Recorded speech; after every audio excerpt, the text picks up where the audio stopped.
I'm Saul Reisman here at Saul's Auto Tech, and today we're going to talk about some common electrical problems in vehicles.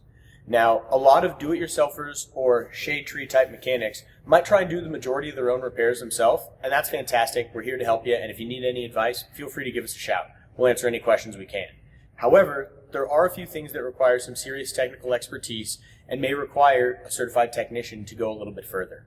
One of those fields that we often get asked to help out with is electrical diagnostics. Now, electrical problems can be difficult to diagnose. Sometimes they can be found in a few minutes, sometimes they might take hours and hours to chase down. Some vehicles that we've seen have common core electrical problems. We've decided to put together a few videos about to educate you so that you can best be prepared. Now, between 1999 and 2004, Daimler Chrysler and Mercedes-Benz partnered together. When that happened, part of the agreement was that Mercedes-Benz wanted their ignition and computer systems used in all Chrysler vehicles. Now, they did this so they could use their Carl Bosch engineered electrical systems on oxygen sensors, mass airflow sensors, and several other drivetrain components that did provide necessary upgrades compared to Chrysler's original electrical systems. However, the mating of those two systems didn't really work out very well, and vehicles produced by Chrysler between 1999 and 2004 have been plagued with electrical problems. Now let's think about what models might be included by that. Now the Chrysler group between 1999 and 2004 included Jeep. So it could be a Wrangler, a Cherokee, a Grand Cherokee, or a Liberty, like this 2002 Jeep Liberty in front of me. Or Dodge, maybe a Durango, or a Dakota.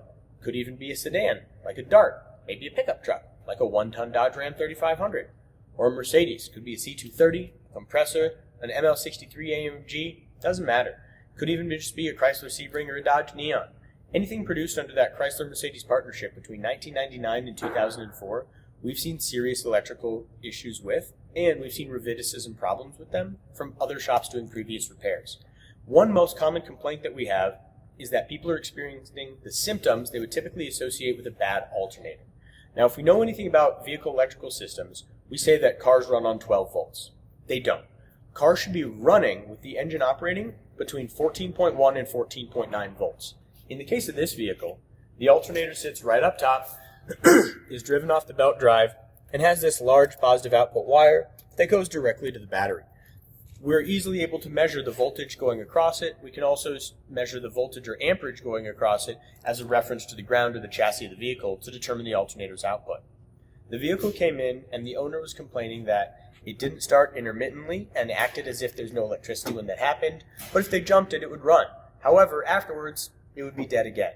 Typical symptoms of what they had previously experienced of an alternator failure. When the vehicle came in, the alternator was charging at 13.2 volts. One might typically diagnose that and say, you're right, that's a bad alternator. However, in these vehicles, 9904 Chrysler Pentastar or Mercedes Composite Group vehicles, we have seen alternators charging low that are actually indicative of other electrical problems. So rather than just throw an alternator in it, ship it, and say you're good to go, we know that if something like that happens, it's probably going to come back a couple months or even a couple weeks down the line with a similar issue, maybe even a failed alternator. We've actually heard stories of some catching on fire after owners have replaced their own alternator in 9904 Jeep Grand Cherokees with V8s, where they were charging low, replaced an alternator, and there was actually a short in the system and created a fire from that new alternator generating such a high voltage and such high amperage comparatively. What we were able to diagnose with this vehicle was actually a problem with the PCM, the power control module, the computer that controls the engine itself.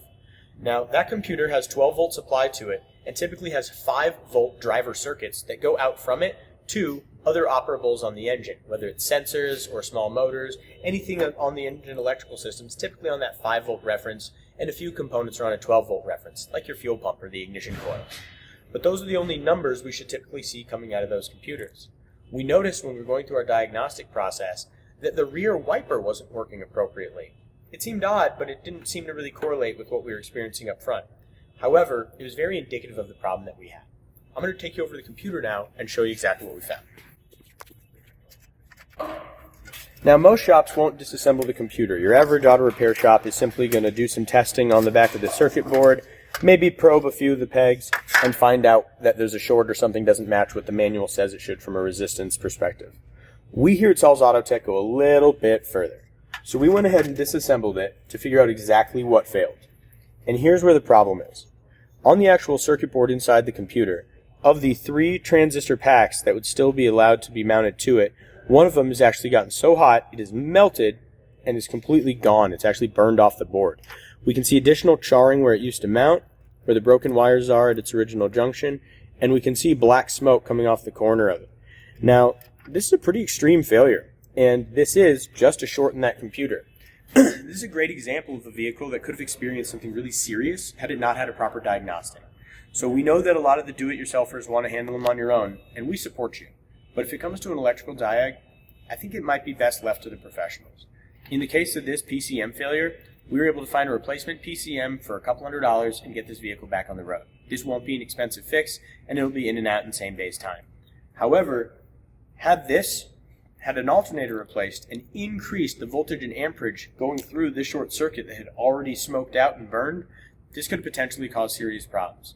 Now, this computer itself lies just below the driver's knees, just above the driver's knees in the dashboard of the vehicle. So of all the places to have a fire happen, this would have meant the owner would have experienced smoke coming out of the dashboard directly in front of them, possibly affecting and inhibiting their ability to breathe, as it would have been from burning plastic, which removes all of the oxygen from the air in the passenger compartment of the vehicle. Additionally, this vehicle sucks in fresh air through the cowl panel, which is on the bottom of the windshield, which means it would have been sucking in smoky air as well. So the owner may have had this catch on fire above their knees in the dashboard, and in the first couple of seconds that it was burning, they'd be inhaling those fumes, that burning plastic, maybe even having pieces of it melt out of that dash below them onto the legs, before they even knew what was happening. If this happened at high speed or while you were cruising down the freeway, just in the time it takes you to pull over is about how long it takes to start burning those things into a fire. And we've seen many of these be complete vehicle fires. We care about your safety. We know you want to get the least expensive repair, but get the best repair possible. Take care of the do-it-yourself stuff on your own. When it comes to the electrical, come and see us.